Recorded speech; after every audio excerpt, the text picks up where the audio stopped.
He said it was like a dream come true. Finally freed from the prison that was Paris Saint-Germain.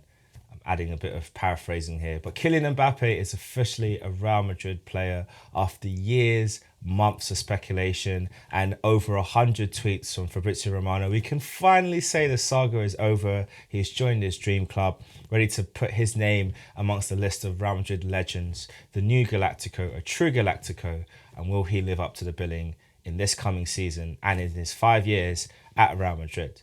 But before all of that, we've got a lot to talk about, including that team in blue who won a fourth successive Premier League title, but they had some interesting words to say to the Premier League about that.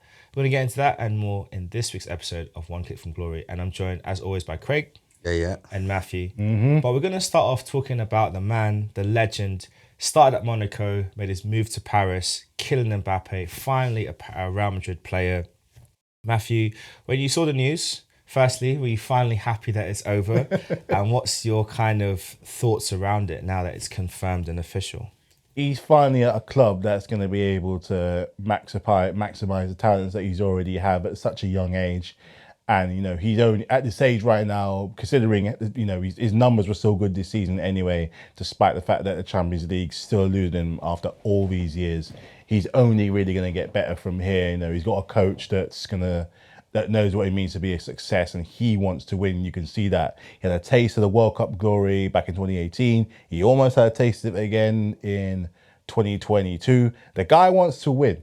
And what do Real Madrid like doing? Winning. They like to win. All I do is win. And they play that song every day. I bet they play that song every day. They say, all I want to do is win, win, win. And he's finally, you know, like you said, it's many a boyhood dream to join this club and etch their names into the things of history. It doesn't always work for certain players. It didn't work for Hazard, but it's definitely going to work for Mbappe. I can't think why it won't. So I'm happy for him. He's at a club with, we like to call heritage here. He's at a club with a heritage, and we like a bit of heritage on this podcast. You know, regardless of what you might think, the fact they win all the time, it's winning heritage, and that's never a bad thing. So it's going to be exciting next year. Him and Vinny in the same team. It's going to be nuts. So it's going to be exciting. So, but I'm happy for him. Really glad. So he's free. I'm super happy for him as well. I mean, it's the move he's wanted for a long time. It's a club of his dreams. It's a club where, like I said, he can fulfill his ambitions. He can finally make that next big step up in the world game. I guess for you, Craig, when you look at it, obviously, you know, Barcelona must be absolutely bricking it now with the prospects of having to face this Real Madrid team. I mean, they, you know, from the post-Messi years, they had Benzema's wonderful kind of flourish of his like late time at Real Madrid, and now they thought, okay, we've got rid of him. Vinicius Jr. stepped up into a whole nother level. Now they're looking up, and they're just surrounded by superstars. How do you think this move will affect the whole league, and what will Barcelona do to counteract it? Barcelona in debt, what can they do? They're broke. They're broke. No, on a serious note, I think that they sacked Xavi, and they brought in the ex Bayern Munich manager. Hansi Flick, yeah. He's gonna have a hard time when to get that team. But Barcelona got some good young players coming through. They got Gavi, they got Pedri, they got Yamal. They got some good youngsters coming through. They got the central defenders going to the Euros. They got some good players good young players in the academy, the Masia as well. So they could challenge, but I think Real Madrid are going to win everything again next season, man. I have them favourites for Champions League again. 100%. The only team I thought that could stop them is Man City. Maybe Bayern again, because Bayern were very unlucky against them in the semi-finals.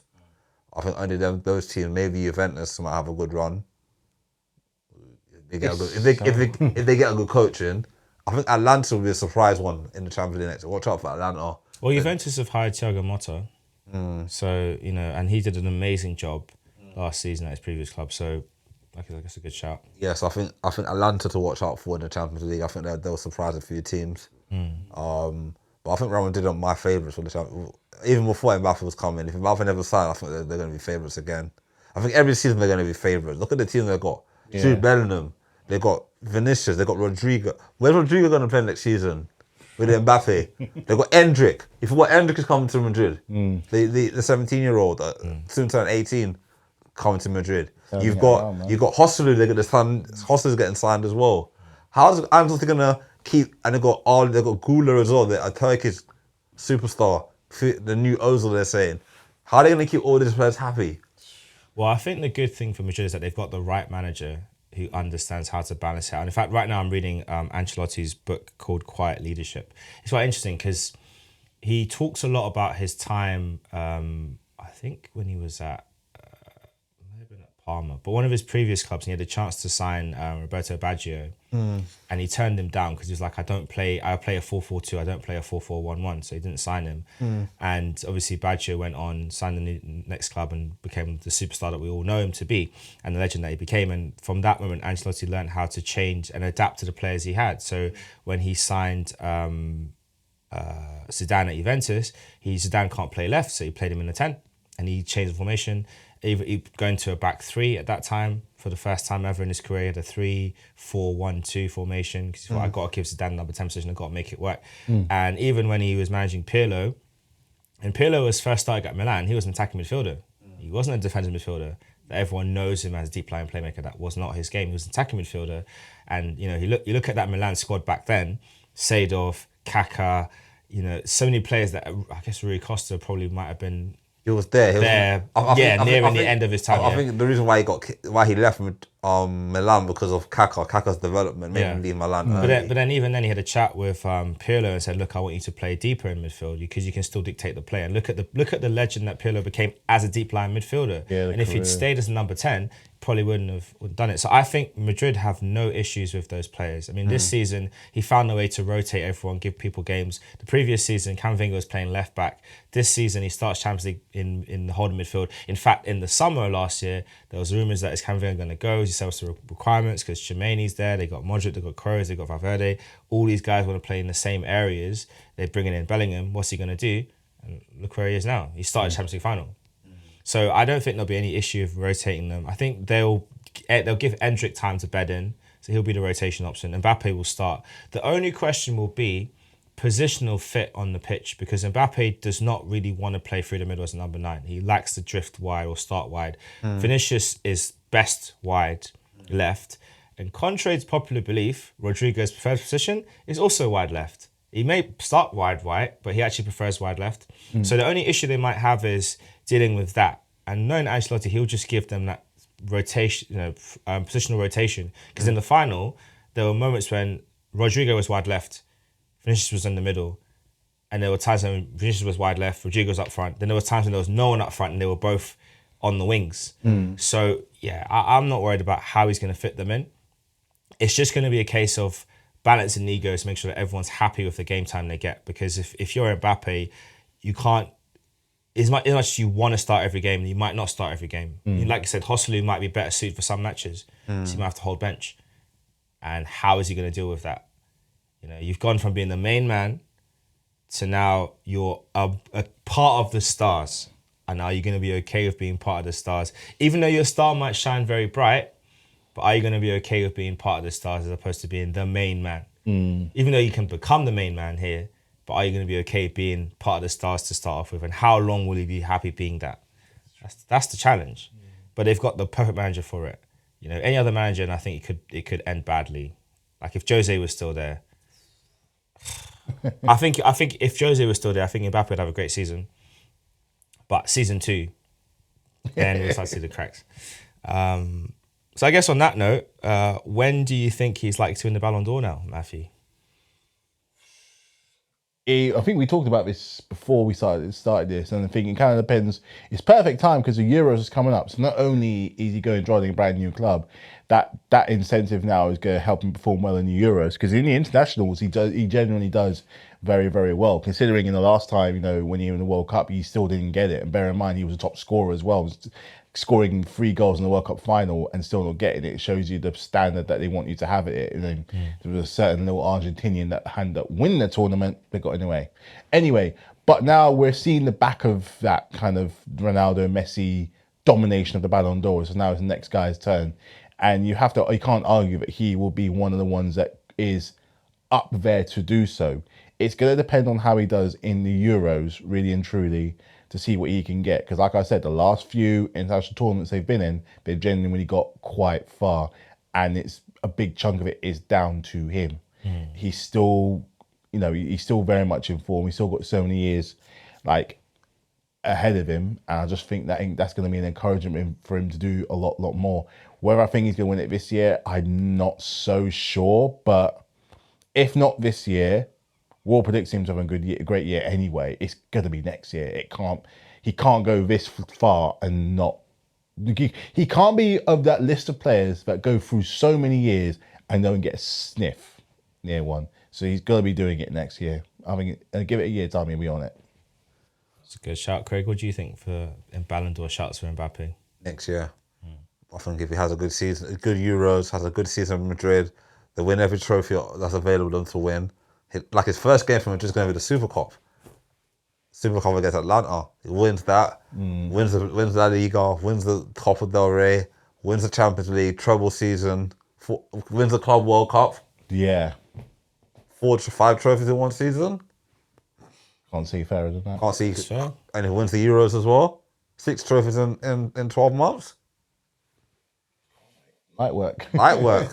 Light work. And I wouldn't put it past him as well, He's that type of player that he's dominated France for so many years, won all the trophies in France, won quadruples at France, trebles, quadruples. I wouldn't I put don't it think he's past won a him. quadruple yet. Or maybe even like the Super Cup in France. And I the think other he's done trebles, trebles, but not a trebles, quadruple yet. Yeah. The domestic treble, yeah. I think he'll do well at Madrid. I think he'll do well. His age helps because he's won a real big one very early on. He's 25 now, so it's not in his peak yet. Still in his He's only going to get better. yet. He's only going to get better. Do you think he could win it this season, the Ballon d'Or? Or do you think that because of Vinicius' performances... I think it's in Vinicius and two Bellingham, It wouldn't be fair if that's the case because they both Vinicius and Bellingham have had cracking seasons. Just hit, especially obviously Vinny's been there a bit longer, but Bellingham to come in his first season and to do what he did and so quickly and to win the Champions League for all that effort and La Liga as well, it wouldn't be fair for him to win ahead of Bellingham, put it that way. Who do you think will win it though? Bellingham or Vinicius? I honestly feel that Vinicius might win it, I mean, for the goals he's scored in knockout competitions, he deserves it. I mean, the only thing you're looking at now is the Copa America. Can he lead Brazil to that? Because if he does that, I mean, how I look at it, I think based on domestic form, I'd probably, or club football form, I think Vinicius probably has the edge over Bellingham. But whichever one wins the international trophy, if England win the Euros, it's a big if. Don't shoot me. We got Southgate, so. But if England win the Euros, then I think that puts Bellingham in the driving seat. Definitely. Especially if he's instrumental in it, like he has been for Madrid this season. Yeah. If Brazil win Copa America, all bets are off. It's Vinicius's. If neither country win it, then I still think Vinicius will take it. Yeah. Yeah. Because they love the Brazilian to the Ballon d'Or. They love their... But it's also individual performances. And Yeah, I think he's had a great season, to be fair. Bellingham first season in Madrid, 19, 20 years old, scored 20 goals in the league, top scorer in the league. He got an assist in the Champions League final for Vinicius' second goal to kill the game. So he's had a great season. If he doesn't win it this season, he'll definitely win it the following. In the years, he's got a long contract at Madrid. He'll win it. He will win it. Yeah, he'll definitely win it now that he's made the move to a club where they've got the platform where they can do that and the attention which can help you do that. So I think that's important. And I guess the kind of last 3 points on Real Madrid is that, so do we think they're going to have a clean sweep next season? I think so. What do you think? There's no one in their way. There's no one in their way. And Barcelona quaking in their boots, looking on the other side where they had, at least over time, they were relatively quite competitive with them. But now it's like night and day. So... Well, here's the funny thing about Barcelona. Obviously, this is an article from 6 days ago. They have appointed a new manager in Hansi Flick. They can't register him right now. And Why? his staff. They haven't got the money. Barcelona, serious bet, man. Rock. They are a joke. Absolute joke. They had it with Gundogan as well in the summer. Gundogan, They couldn't register him. They had to free up some money here, there, somewhere. Everything they've done this past season is they've sold their future away to try and do something this year, which was stupid. They should not have done half the things they did because they signed players they didn't need. at age profile and performance wise that don't fit what they want. João Felix, what was that all about? Lewandowski, for the wages they paid for him, it doesn't make any sense. Like some of the signings they made, and they bought that Brazilian kid and hardly played him. Victor Rock, what a waste. He's a good player, you know. If he gets a move, yeah, I'm telling you, he'll if he gets some, if I think he wants to leave Barca. Well, he'll leave, but it won't be for what they paid him. So they've made a loss there. Yeah, but if he goes to another club, he's definitely going to shine at another club. He can go anywhere around the world. He can go to any team in the Premier League and do well. I just find it shocking. He was bossing it. Everyone talking about Endrick. He was the next one after Endrick they were talking about. He was that good. They bought a lot of rejects as well, especially from the Premier League, but a lot of rejects. And then they got a new stadium coming up as well. Alonso. What did Alonso do at Barcelona? Markus Alonso. Christensen. AC Penitentiary, he went there. So they got all these... Just strange. Look at their strategy. You think I thought with Real Madrid, not Barcelona rather, with the financial problems they have, I would have just doubled down on youth policy. We promote from them. Just do like what Atletico Bilbao do. For a couple of years, we're not going to sign. Well, I mean, Bilbao don't sign players from outside the Basque region anyway. That's their policy. But just do that. Okay, we're not going to buy anyone outside of using our academy players unless they are going to be X better than what we've got. So if you're going to sign a player, they've got to be this much better than what you've already got. Like a Haaland. Haaland level.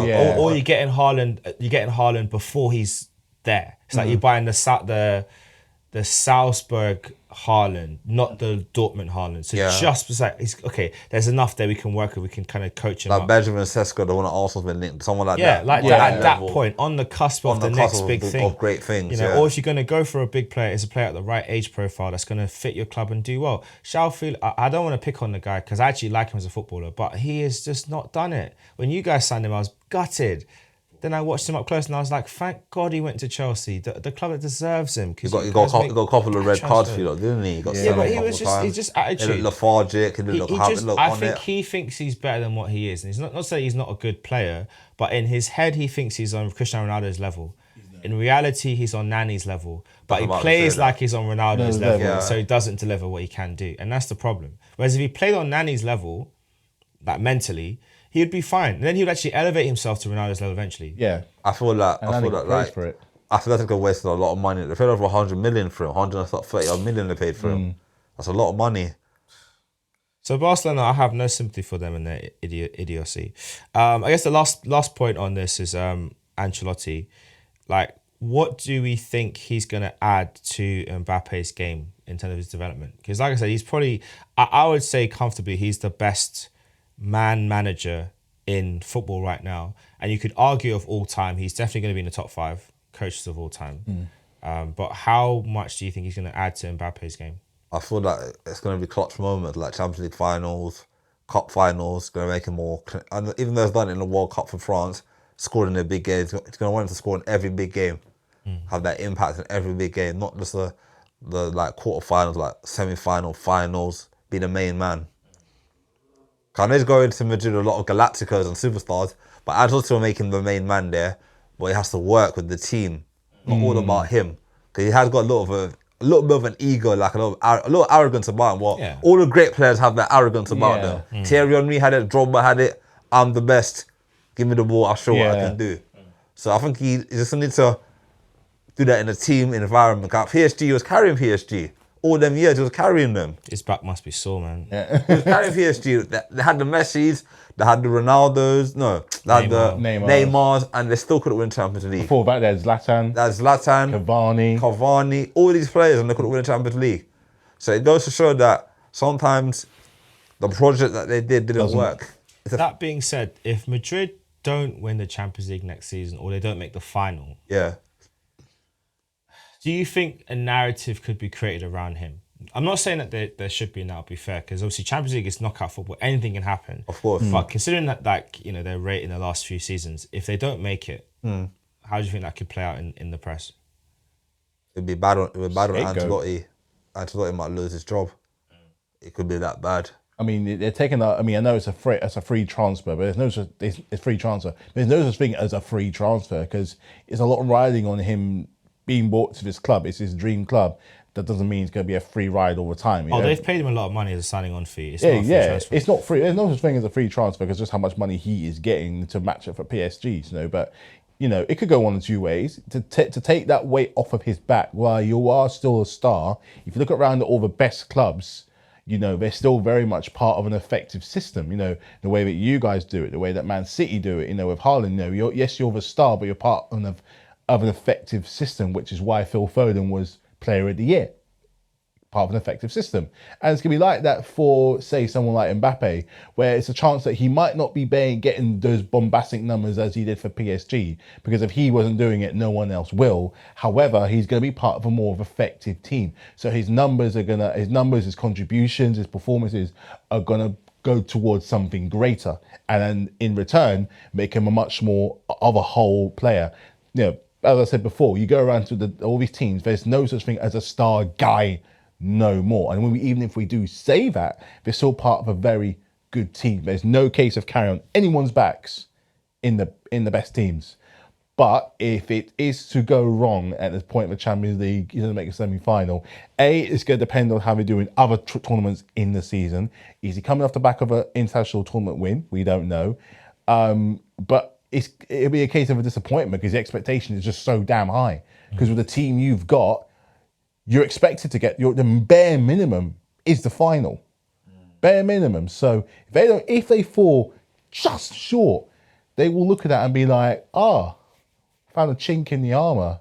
And your opponents around you be like, maybe they're not as indestructible as we think they are. That's what could happen. Lots of question marks could be asked, and then, like I said, Craig and Ancelotti's job could be at threat.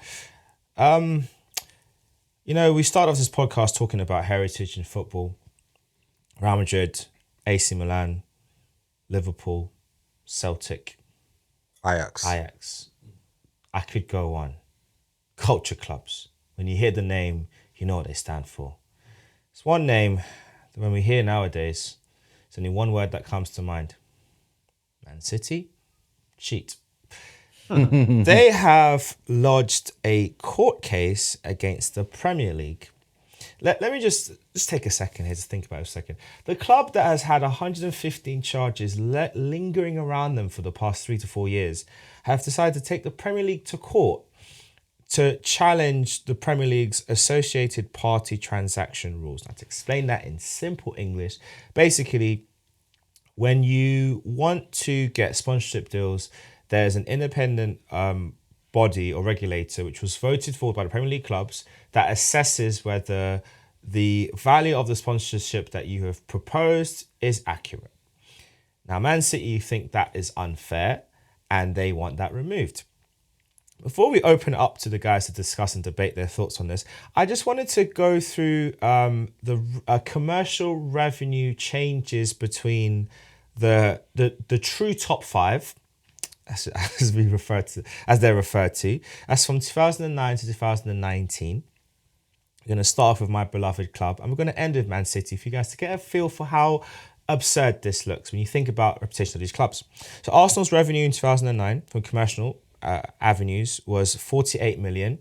In 2019, it rose to 111 million, 131% rise. Not bad. Chelsea's in 2009 was 53 million. In 2019 was 185 million. That's 249% rise. We'll get on to Chelsea another day because they're not free from this nonsense either. Liverpool started off at 68 million, rose to 186 million, 174% rise. Man United rose from 70 million to 280 million. That's a 300% rise. Now, when we talk about legacy clubs, Liverpool, Man United, that makes sense. They've got global appeal. They've had a lot of sponsorship deals that got renewed during that time. And also from 2009 to 2019, both Liverpool and Man United won trophies that were significant. Man City. In 2009, it was 18 million. 18 million. In 2019, it rose to 230 million. That is a 1,177% rise. For a club that, with all due respect, has no discernible history to justify a commercial revenue rise that significant. 18 million to 230 million in a decade. Really? Really? That is the heart of the problem for Man City. they can feel hard done by. And there's an article with their chairman talking about how he feels like this situation is denting the respect that Man City should be afforded. I'm sorry, my friend, but if you had just complied with the court cases when it first came out from the Premier League, you wouldn't be in this situation. The reason why your charges went to 115 is because you kept trying to get the thing blocked in the court. And if you were innocent, like you guys claim to be, then why not just present the evidence? Why not comply? If you've got nothing to hide, just help, no? And now you've put out a court case. Craig, what's your thoughts on this? That's crazy numbers though. I know Man United are a big club. They've been doing it for decades. Their commercial have been level for a long time. Chelsea started catching up after 2004. When Abramovich came in and they started winning trophies. Changing the culture. They're getting big spot. They had a massive sponsorship deal with Adidas. They had a massive sponsorship deal with Samsung at the time. And also remember, Chelsea were one of the first. They weren't the first, but they were quite clever at doing the tours to America, South Asia. That's what you guys did really well back in those days. So that really helped get your appeal up. Yeah.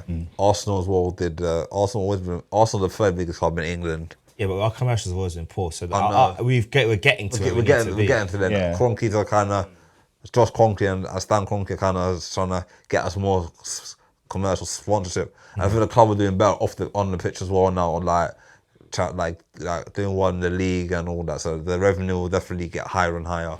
And the more Champions League we play in, and the more we go to America on tour and go to Dubai or whatever, the Emirates sponsorship as well. So that will make it higher in the future. But Man City, 18 million to how many you said, Clive? It went from 18 to 230. That's crazy. That's a lot. That's like them guys in Central selling the same sweets in the shop. In every shop, got selling the same type of sweets. Money laundering at its finest. You didn't hear that from me. But still, I feel like no man, it's crazy how Man City got all that revenue. It's not good. So I want to throw this to you, Matthew. This is a little excerpt from the Athletic article. They said City recorded Premier League record revenues in 2022-23, bringing in 712.8 million, of which almost half, 341.4 million, was commercial income. That is 13% bigger than Manchester United, English football's traditional commercial powerhouse. City's commercial income is up 50% since 2019. And now makes up 48% of total revenue. Now, the question is asked about this court case. What will happen if City win? At a basic level, teams like City and Newcastle will be able to immediately strike several deals to enter the summer's transfer market with renewed force. Other clubs may strangle to find related partly sponsorship deals of their own to circumvent profit sustainability rules, right? Here's the big question now. Is this linked to the 115 charges? Yes and no. On the one hand, the 115 charges relate to allegations of past financial breaches, essentially disguising payments made to the club by their ownership as sponsorship revenue, with those sponsorship deals themselves inflated. In contrast, City's APT dispute will govern what they are allowed to do going forward. However, if the APT, so that's about the, how the sponsorship deals are put together, if the laws are found to be unlawful, and with City accused of leveraging them by the Premier League, City's defence in the parent case will be significant strength. So basically, if they win this case, like I was saying earlier, those 115 charges start to look a bit weak. Because the whole point of those charges is that we're saying that you've signed a sponsorship deal with Etihad Airline, but Etihad Airline, the chief executive, is related to your owner. So your owner could have just put money in his pocket and said, here you go, sponsor us. And some of the sponsorship deals they've signed, they don't make no sense. Companies that have barely existed for longer than 5 minutes and you're paying 23 million, like it doesn't add up.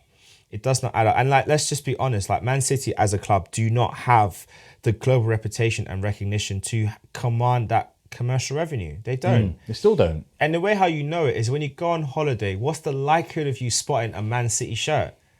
Slim to none. You're more likely to see a Bournemouth shirt on holiday than you are to see a Man City shirt. And I'm not even taking the mick. That is a fact. Truth. Last 3 holidays I've been on, I've not seen one Man City shirt. I've seen Chelsea, I've seen Liverpool, I've seen Arsenal. You know what funny Not else just is? my own shirts, but I've seen others, You know what else? I'm watching the thing right now. You're more likely to find a Wrexham shirt.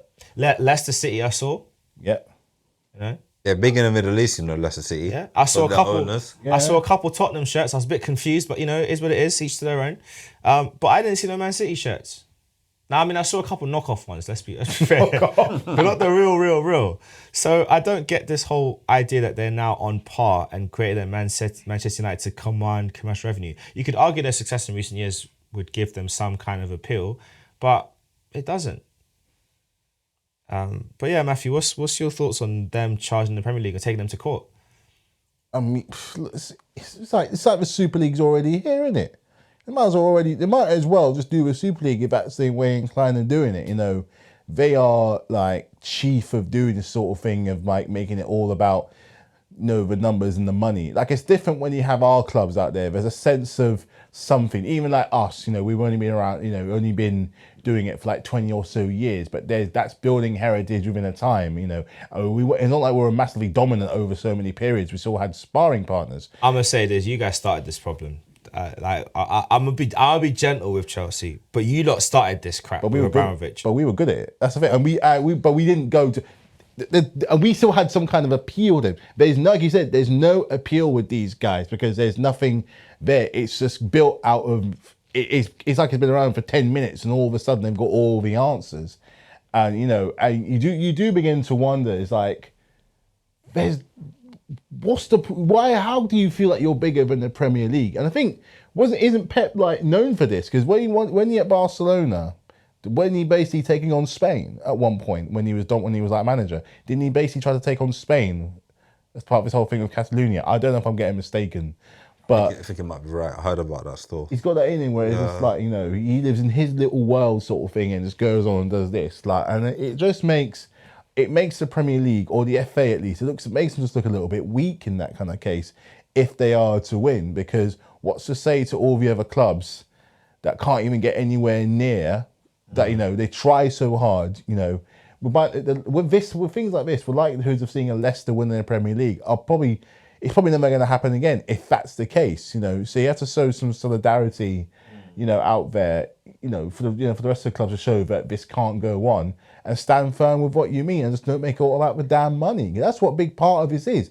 It's the money. They bring in, for all these quick things that they're doing, they bring in so much revenue, but it can't all be about that. It's just not fair, and it still doesn't make out Man City to look, any better. You may say like, I don't like you, but do I even respect you as a club? Like, for all your success, it's always a thing. The FA Cup final, they couldn't help but mention it. And how many people were happy that they didn't win? I know I was happy. All right, it might mean us not competing in a certain European competition, but the fact that they didn't win it made me happy. And I'm like, okay, cool. That's another knock on the thing. Yeah, you got your Premier League, but you just ain't that good.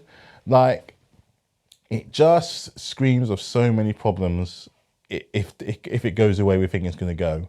And it just makes a mockery of the Premier League and the FA just not being able to take them seriously because they're a paper club. They really, really are. And I just there's no love there. It's not like with you guys and reputations and things like that, I said before.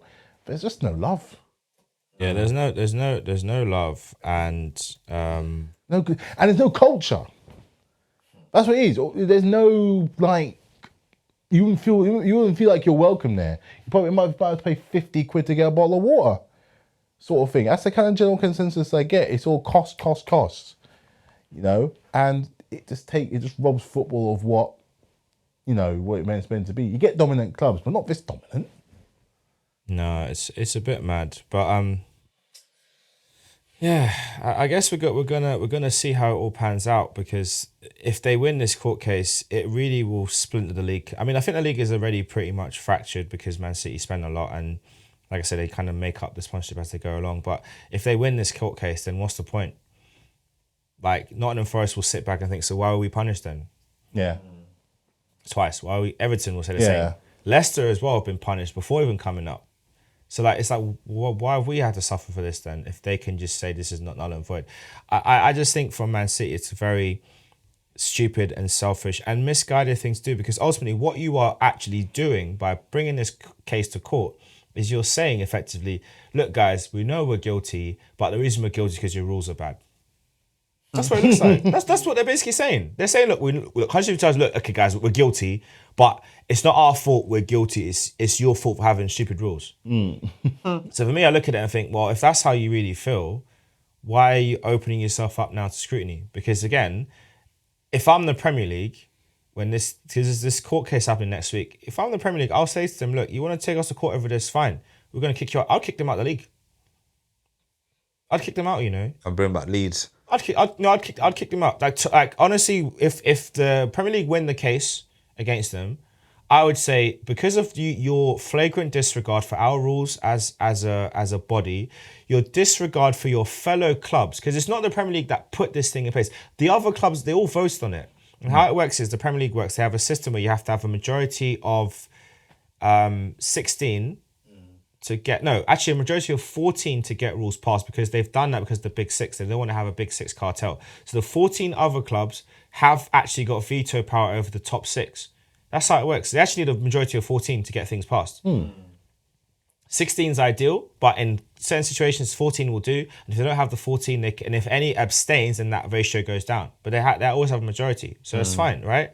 But what you're saying is that the opinion of the other clubs that voted this thing in place doesn't matter, and you're more important. So for me, what that says is that you don't care about the competitiveness of this league. And even for the chairman to come out and say that the league is not going to be competitive if this thing's allowed to stand. I'm sorry, but you won it 4 years in a row. How is that competitive? you went and signed Haaland for £53 million, a release clause. Sure. What about the signing on fee? What about the agent fee? What about the rest? It's what I'm talking about. Like, they can say what they want, but you guys have messed this whole league up. So for me, if you're going to turn around and say that the Premier League's not fair, this whole rule's not fair, well then leave. Get out. I think Haaland cost over 100 million. Comfortably. Easily. Way Over more than 100 that. million. Way more than that. Over 150 million. The fee that they paid Dortmund. Yeah, because they paid the release clause, fine, but they paid a signing on bonus. They paid an agent's fee. And all the bonuses he got in his first season, if he wins Champions League, if he wins Premier League, Which he FA did. Cup, and he won all that. So his bank account was looking healthy right now, boy. Yeah, considering the season before, we bought Lukaku for what, 90? It doesn't add up. Yeah, well, we can't talk about you and your transfers. Like I said, we'll come for Chelsea eventually. We'll go and give you grace for this week, so you can prepare your excuses. But you, like I said, you lot started this. You started. You opened the floodgates. Arsene Wenger won the Premier League, and everyone ridiculed the man. And look where we are now. Now Man City are suing the Premier League for being unfair. Wow.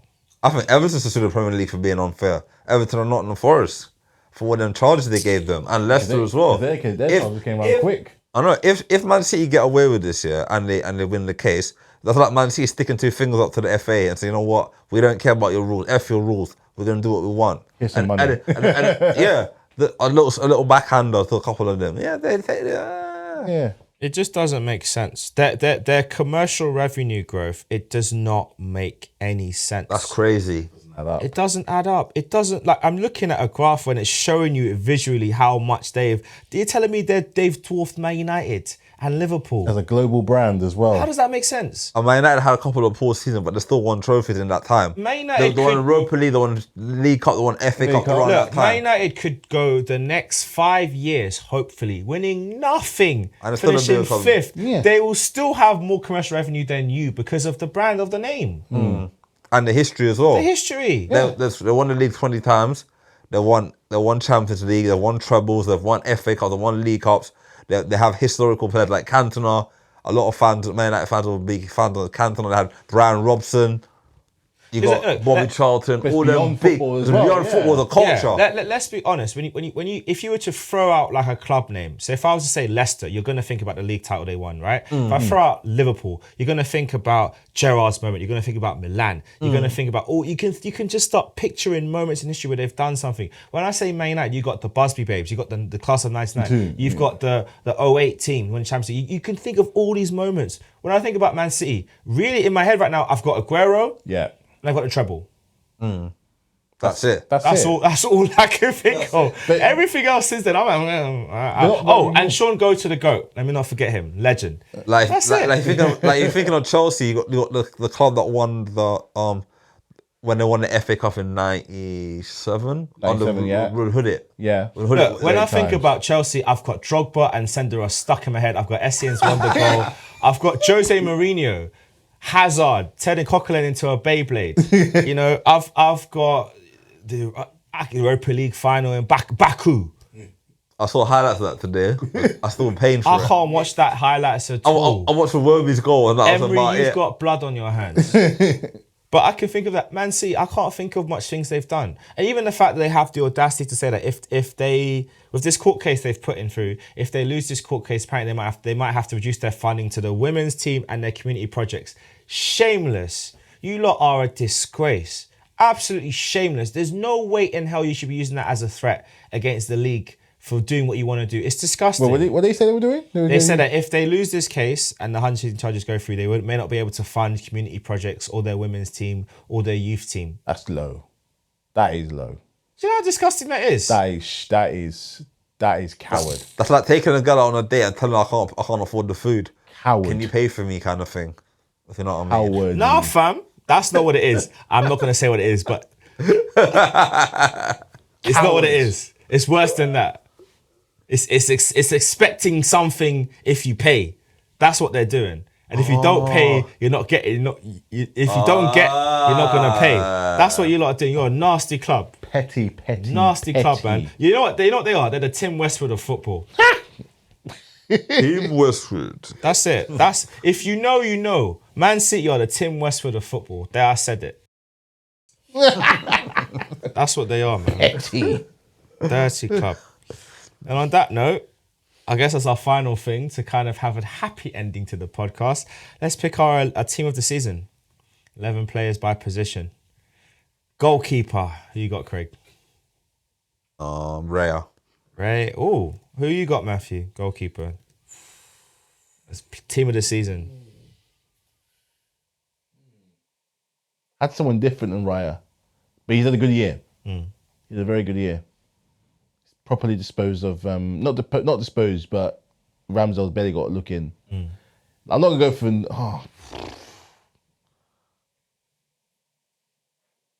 I'm going with Raya as well. I was gonna say Vicario, but I'm going with Raya. I could see how you could lean towards Vicario. He's had a great year. Yeah, I was half thinking Ederson, even though it's been a bit crappy, but okay, Raya it is. Right back. Oh, what formation are we playing? Are we playing a 4-3-3, 4-4-2, 4-2-3-1? 4-4-3 in it. That's a new formation, isn't it? Yeah. 4-3-3, not 4-4-3. Yeah. We can't add players on you. 4-3-3. All right, who's our right back? Ben White. Benny White. Had a great season. So I haven't seen him on Gusto, but I think Ben White's had a great season. Yeah, I like Gusto. He has a better season than Gusto, but Gusto's had a good year though. Ben White. So Migos versus Love Island. Love Island wins. That's good. Centre back. Saliba and Gabriel. Is this a standing into Arsenal? No. Okay, so you're saying Saliba, Gabriel. Matthew, who you got? Well, yeah, they're the best defence, didn't they? It's just hard to look out of. It's hard to not pick those two, I suppose. Reluctantly, yes. But yeah, go on. Left back. Guardiola. I think he had a good season. In the end. Guardiola. I'm much happier. Guardiola or the left back for Tottenham, but I don't want to put Tottenham players in there. Who's left back from Tottenham again? Before he got injured, he had a great season. Udogie had a good season. Either Udogie or Guardiola, but I think I'll get the Guardiola. I'll put Udogie in there. Yeah. Put Udogie. So who are we voting for? Udogie or Guardiola? Flip a coin, but Guardiola. Udogie had a good season. Udogie. Udogie. I was going to ask Siri. Say what, heads or tails? Udogie is fine. Oh, you're not going to... All right. Udogie is fine. Udogie, yeah. All right, Udogie it is then. DM. Declan Rice, £105 million. What a season he had at the Arsenal. What are you thinking? I know exactly who I'm going to say. Is it Declan Rice? No. It's the other one. Rodri. The one The one I can't stand. Hagen. I think Declan Rice had a great season, man. He's had a great season, but Rodri's Rodri. The guy's undefeatable. How many midfielders do you have? 3 midfielders? Yeah. So you can put Rodri, Declan Rice and Odegaard like that? You could if you wanted to. I'll go with Rodri because he's he's the difference maker in that team. Yeah. Without Rodri, they struggle. When Rodri was injured or suspended, they struggle. So And when he's Rodri- there, he's So Rodri the number 6. Okay, so Rodri deepest, next midfielder. Declan Rice, next to him. jollof rice, baby. No, rice. Hold on, I might do a spanner in the works here. I think the last couple of games of the season, I'll put Declan Rice. But we have to have an attacking midfielder as well. I was gonna put Caicedo, you know. I probably had a great towards the end of the season. He had a great Yeah, season. but would Caicedo you had a say great- for the whole season? No, he had a he's great been good? half. cool, He had cool, a cool. great half. Yeah. He can go on the bench. Okay, cool. I'm gonna put Declan Rice and Odegaard. I think them two had a great that midfield. Actually, who are you What going options do we for? have apart from Odegaard? Because Declan, I'm more inclined to agree. I'm more inclined to You go got with Kevin De Declan. Bruyne the John Cena by of football. default. I think You can put Phil Foden in the centre as well. Phil Foden. I'll put Phil Foden Yeah, I there think- instead. yeah. I'll put Declan Rice. I'll put Rodri, Declan Rice, and Phil Foden in the centre. That can go along with that. Yeah. Okay, is that you happy with that? Yeah. I'm gonna have to be, innit? All right, let's see. Right forward or right wing, however you want to describe it. On the right, who's out there? Is Saka?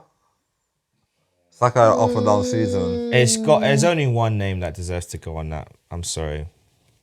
Cole Has to be Palmer. cold. Has to be. Cole Palmer. Ice cold, baby. Cole Palmer. And who's going to play on the left? Left wing forward. I think Anthony Gordon's had a great season.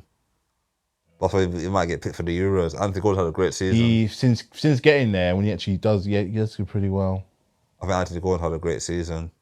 What else is there? There's him. There's Son Heung-min, although they didn't really play there. He played more through the middle. You've got Man City had no one. Doku and Jacko Grealish were very I mean, Doku was good, but not team of the for season. what, for what he good. has, for what he can do. I think some of the goals Anthony Gordon scored last season was like the goal against Newcastle against Man City when he cut it on his right foot and banged it. I think he deserved. Okay. I'm happy with Gordon. Gordon. Yeah, I'll go Gordon. Centre forward. We've got so many. You got Isak had a great season. You had Haaland again. Freak. Who else? Ollie Watkins. Ollie Watkins. Ollie Watkins. As well. Yeah. It's between Ollie Watkins and Ollie Watkins and Isak for me. I'm not gonna say he should. I'm not gonna say that he should win.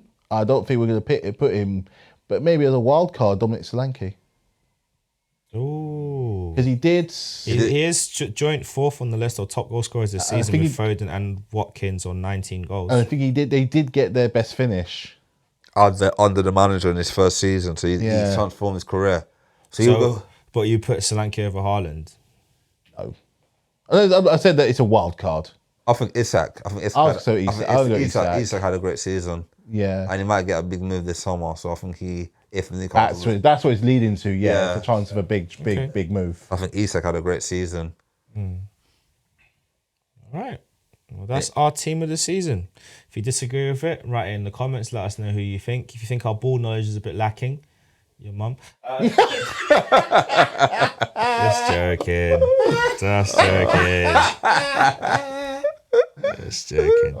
Anyway, thanks for listening to this week's episode. We're going to take a break from One Kick from Glory. We come back after the Euros, to be honest. I don't really have the time to be covering England. So we'll come back after the Euros. Unless there's something really interesting happens, we might pop back for the semi-finals to discuss what's happened in the tournament so far. But we'll see you again, bright and ready for pre-season for the 2024-25 season. Or maybe this year, it'll be Arsenal's chance. Or maybe Man United's next manager will turn it around, whether that's Ten Hag or someone else. Enzo Maresca, may he be the one to bring Chelsea back to the glory days of the top four. Not even the title, just top four. That's how they can go. Will Arne Slot continue on Klopp's good work? And can anyone stop Pep Guardiola's Man City? Can anyone? We need a Tony Stark moment here. Yes. We need a Tony Stark to come forward and do the business. But that will be us signing out. Thank you guys for listening to all the episodes. We appreciate you every week when you've tuned in, listened, shared it, commented. And we'll be back next season with some great surprises, some more fun football content, and some new people on the chair. See you next time. Peace. Peace.